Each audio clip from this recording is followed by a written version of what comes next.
to Religious of Mary Immaculate, VMH, benefactors, dormitorians, voluntary teachers, learners of Social Center, and everyone watching, good morning.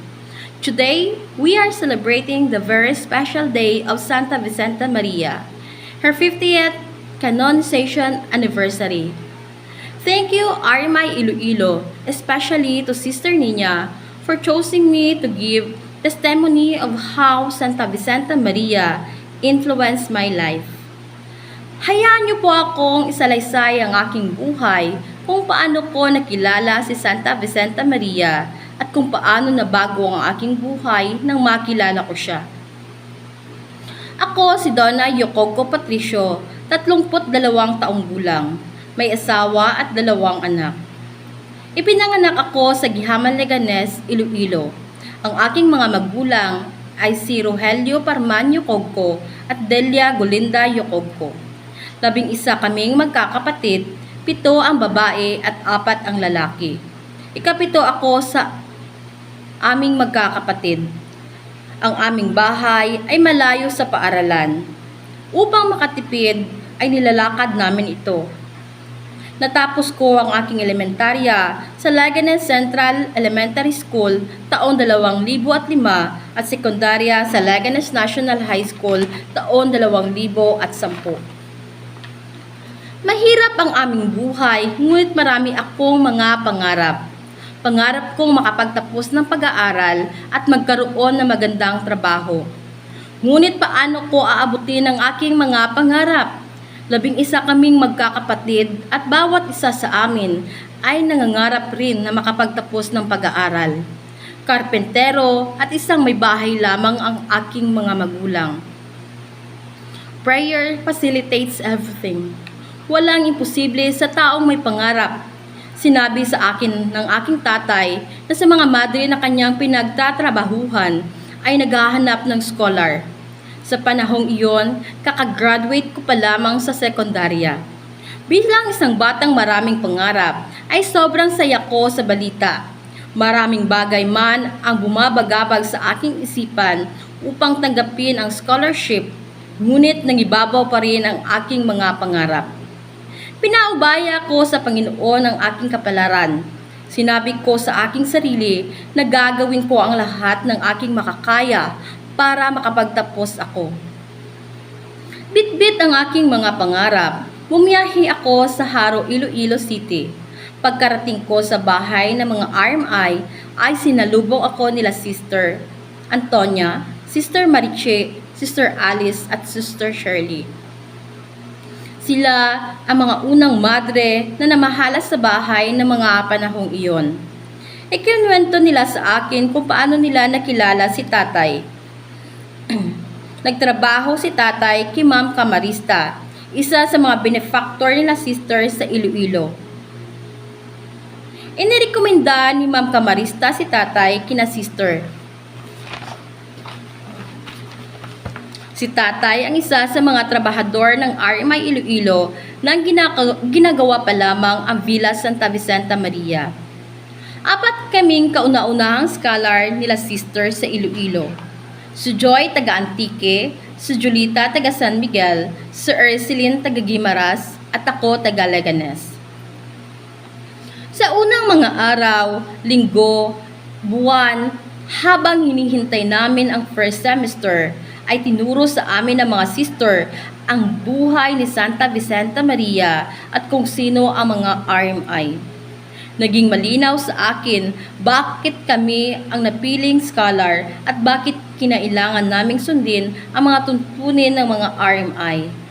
Maraming rules and regulation ang VMH. No cellphone, magdasal sa umaga, sa tanghali at gabi, maglinis sa assigned area, pag-aaral ng mga aralin at pagtulong sa social center. Tuwing Sabado at Linggo ay tumutulong kaming mga VMH sa social center. Sa mga panahong iyon, wala pang classroom ang center. Binubuhat ang mga tent, lamesa at upuan upang ayusin para maging pansamantalang silid-aralan ng mga estudyanteng pumupunta doon. Sa center ko nakilala ang mga volunteer teachers na buong pusong nagbabahagi ng kanilang kaalaman na walang kapalit. Ang mga estudyante na may iba't ibang istorya ng buhay.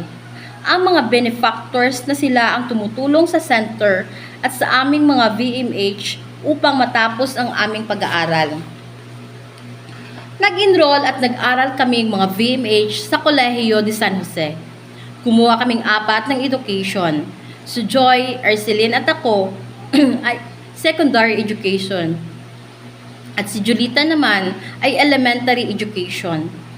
4 na taon naming pinag-aralan ang aming kurso at sabay kaming nakapagtapos.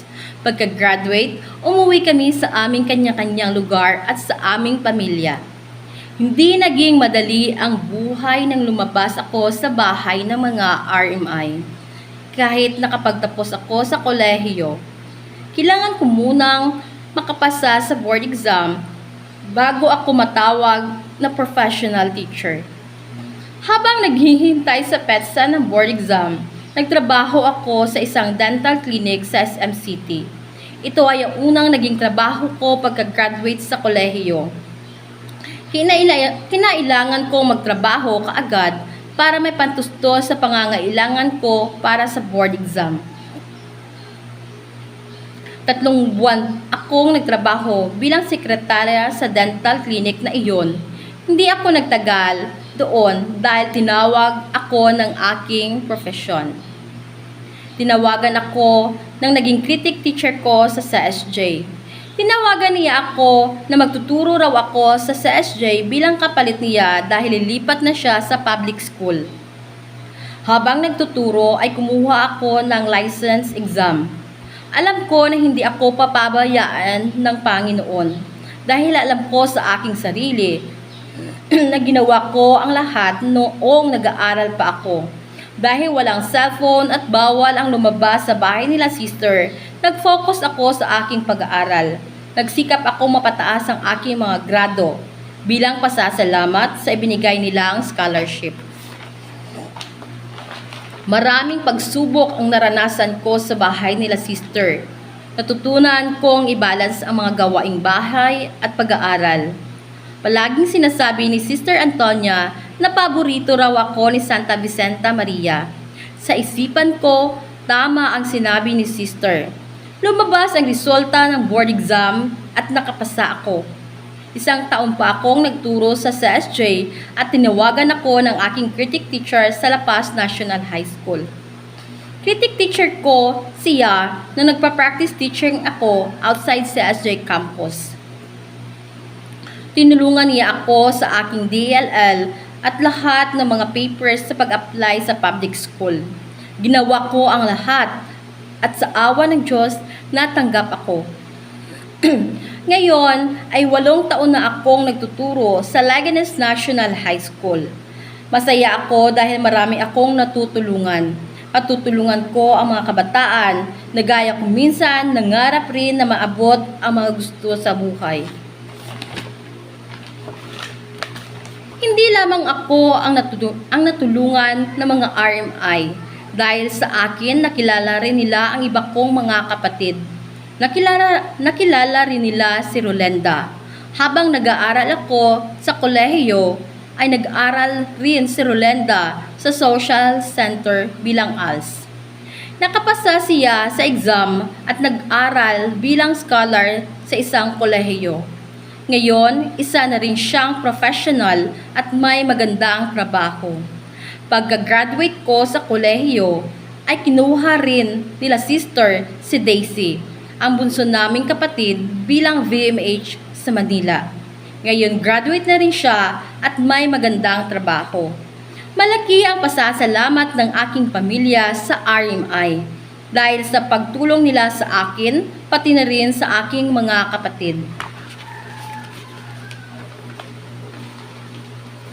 Now, I am strong and full of inspiration in life. I can say, I am one of the lucky person that once in my life, I was chosen of Santa Vicenta Maria to touch life. Thank you, RMI, and happy 50th canonization anniversary, Santa Vicenta Maria.